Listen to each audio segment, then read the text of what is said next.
If you saw the video title, if you saw the thumbnail, then if you're a regular viewer here, then you might be surprised to see the clickbaity title of 2016 coming up here on my channel on the eve of 2020. But after I saw this comment on my channel and this comment elsewhere, I thought that it was about time that I set the record a little bit straight. I clear a few things up. There's a particular kind of question that I keep seeing in tabletop role-playing spaces that I hang out in online. It's the same question over and over again. Hey, how does playing role-playing games online work? And a lot of preconceived notions come with that. And this video, I hope, will be helpful to that sort of person.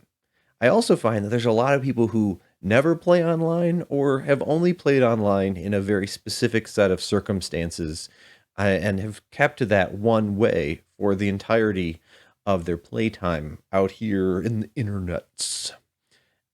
And with that in mind, I think that there are some interesting prejudices and some strange impressions of what the experience is like. And this video hopefully will clear up a few of those questions. So let's start things out with a disclaimer moment.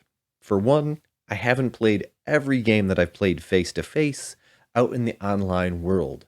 For two, I haven't played with a lot of different kinds of people. I've gotten my feet wet and tried a couple different groups and a couple different methods of playing. And thirdly, while I'm sure there are some people for whom these alternative facts are closer to reality, I have found that these are the sorts of things that people have been surprised by, and it's been a revelation once they've learned them.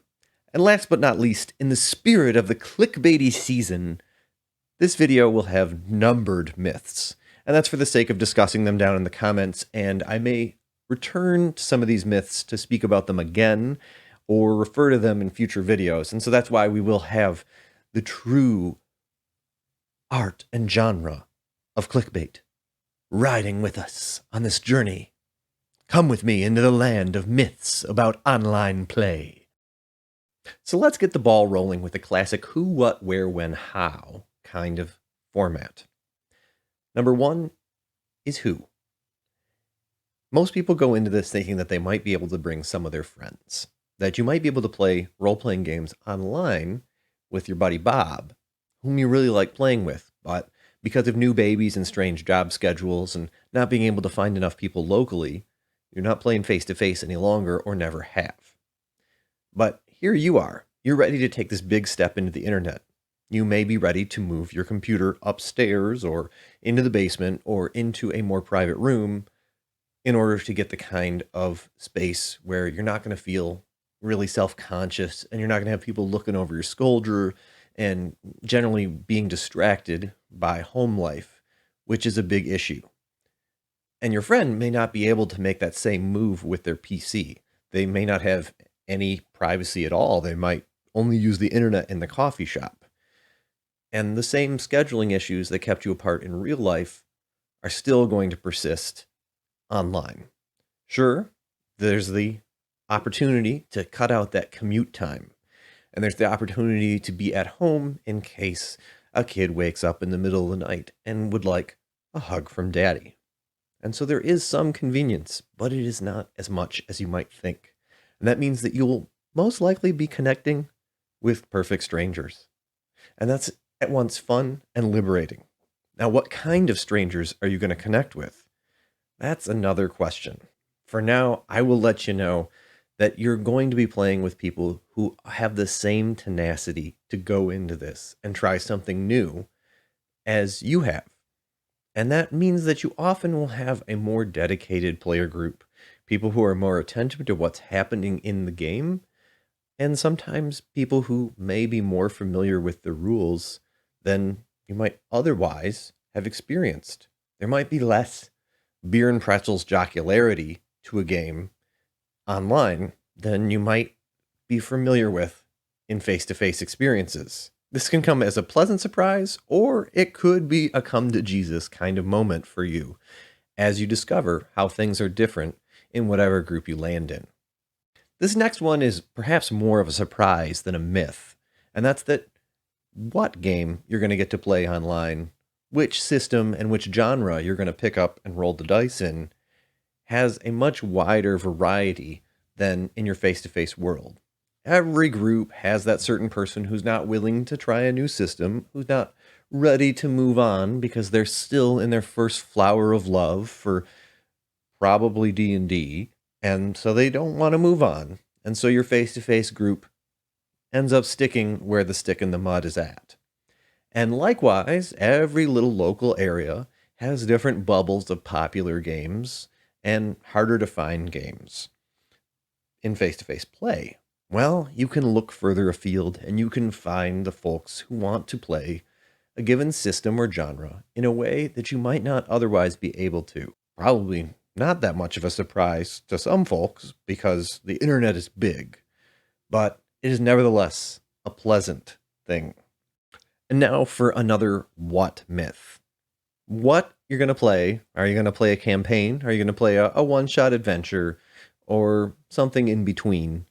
And the truth of it is that while you might be more accustomed to just always starting a new campaign in face-to-face gaming because everybody shows up and makes level 1 characters and you pick a new GM and you settle into a new routine, the truth of the matter is that folks who are playing online are playing with the same unstable scheduling windows that kept them from playing face-to-face during those time periods. And so that means that people are often not as ready to make a commitment to a campaign as you might be used to from your face-to-face gaming experience. And likewise, there's that whole strangers in the internet thing where you're not really sure if everybody's a good fit at the moment. And so you might not be ready to commit to something with people who might have a play style that's not a great fit. And so you might find yourself playing more short adventures and picking up different groups and different people and rolling dice. And that means adapting to different play styles and also learning things from a lot more different kinds of people in the role-playing hobby than you might be used to. And at the end of the day, that means that it's much less likely that as you play online, that your relationship with the hobby and your play habits will remain static. You're going to develop and change at a pace that might surprise you. You might have played 15 years of the same system and the same genre, and suddenly you find yourself having played 5 different systems and tried out Stone Age and tried out transhuman sci-fi. And you never thought that that would be part of your RPG personality. But coming into contact with all these different people, they have their effect on you. This next one is a myth, or at least a rude awakening, and that is where. Where in your home is your PC set up right now? If it's not in a place that's quiet, if it's not in a place that allows light to shine on you and not so much from behind you and straight into your webcam, creating a lot of glare, if it's difficult for you to get a microphone close enough to your mouth that the microphone hears more of you than it does of the air conditioning or the dog barking or a nearby housemate watching anime, then you'll need to move. And this is something which I find people are less than prepared for. And the next side of it is that if you want to get into the world of being face to face with people and having that same relationship of being on camera, well, you need to provide the privacy for your housemates because the truth is that a lot of people walk around in their underwear or just don't want to be part of some stranger's game in the internet, which may or may not be broadcasting on Twitch or YouTube. So keep that in mind. It is something which people don't discover until later. That's another reason to maybe get into a desktop PC situation and less of a laptop PC situation where you roam around like a nomad. Once again with where, I think a lot of people go into this thinking that they have to use something like Roll20, Fantasy Grounds, or another virtual tabletop. And the truth of the matter is that not every game needs that. And a lot of folks' preference is actually not to get involved with all of that digital machinery of making the role-playing game work inside of the computer tubes rather than up in their brain cells. A lot of people like to pick up dice and roll them on their desktop. And this might come as a surprise. I mean, frankly, it was to me. And it was also a revelation that a lot of simpler RPGs and RPGs that are mostly taking place in the theater of the mind and don't need a map and miniatures and a grid to work really benefit from that liquidity of not being tied down. So that is something to keep in mind. Don't restrict yourself to just shopping for people who are playing within one of these platforms, especially, and also don't feel obliged to learn these platforms if it's something that you're not ready to get invested in right now. So next, let's talk about when. When in your schedule are you going to pick to play these games? When are other folks going to be available to play with you?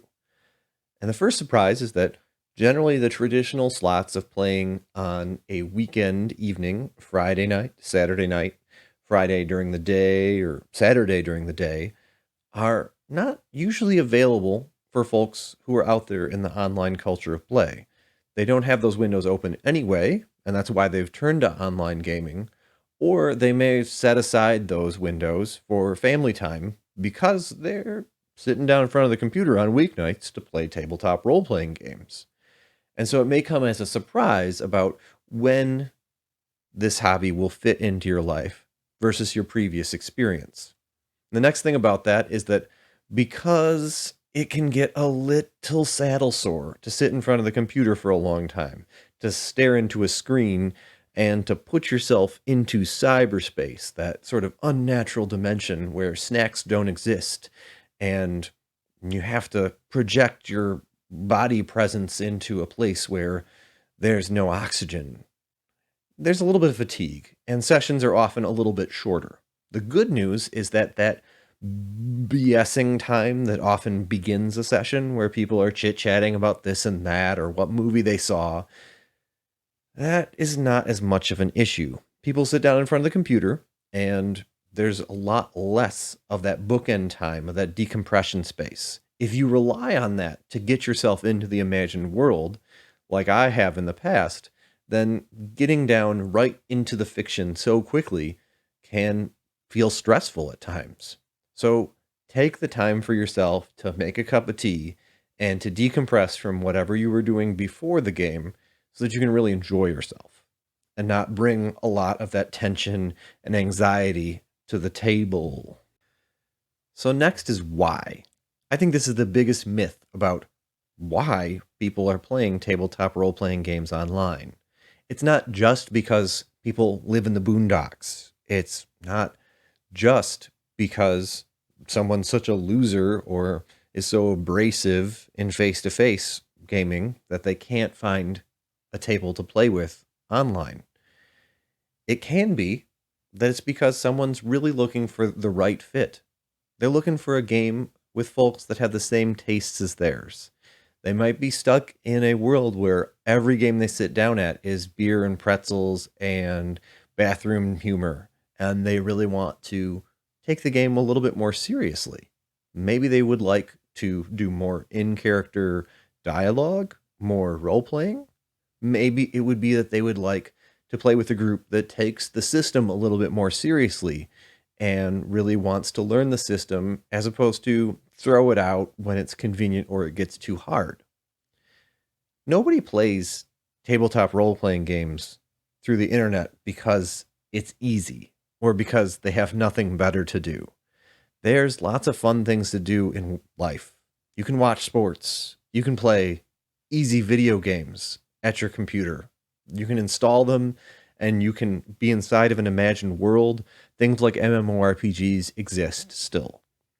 And yet people are doing this not because it is easy, not because it is a last resort, but because it is an opportunity.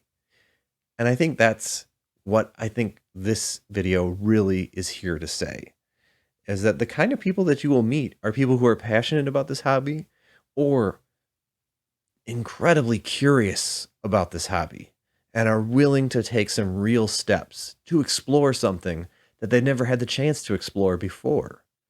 And that melting pot is something which is really different. Oh, and there's not tag-along players in online gaming.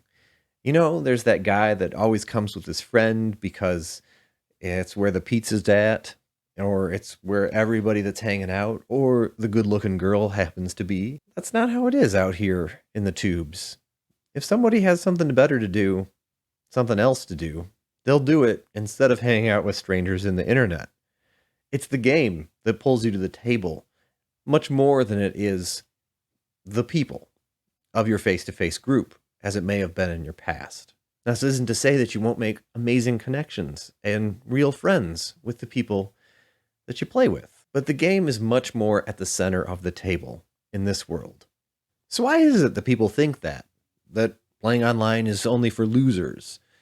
Well, I think it might have something to do with the quality level of applications and how voice over internet protocol sort of stuff, the things that bring my image to you on your screen, have not been as good in the past.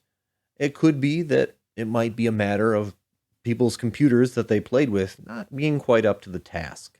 And that is something to talk about in a future video. But the biggest thing that I've learned is that it's just different. That process of rendering what would be my normal gameplay into a way that you can take in through this medium changes it.